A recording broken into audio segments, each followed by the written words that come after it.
আরে দাদু তুমি কাঁদছো কেন? দাদু ওরা আমার সাইকেলটা। আরে আল্লাহ, এ কি করলাম আমি?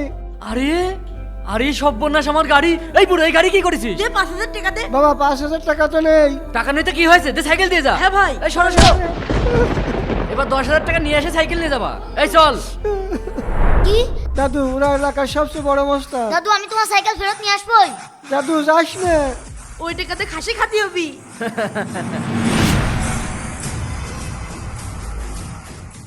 এই কিরারে তুই?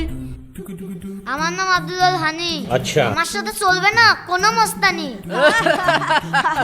আরো কি অ্যাকশন দেখালো। এই কেন এসেছিস? আমার দাদু সাইকেল ফেরত দাও। দে 10,000 টাকা দে। আপনারই দোষ, আপনি রাস্তার মাঝখানে গাড়ি রেখেছেন কেন? মোটরসাইকেল আমার বাড়ি থেকে কিনে দিয়েছি, আমি যেখানে এসে সেখানে চালাবো। তা ভাই এটাও তো আমার বাড়ির থেকেই কিনে দিয়েছে, আমিও কি এটা যেখানে এসে সেখানে চালাবো? না না না না, এই তাড়াতাড়ি যা, সাইকেল দিয়ে দে। জি ভাই দিচ্ছি ভাই। চল চল। ভাই ভাই আপনি আসেন আমার সাথে। বন্ধুরা যারা আব্দুল আলকে ভালোবাসো ভিডিওতে এক্ষুনি লাইক করো, এই ভিডিওতে 20,000 লাইক চাই।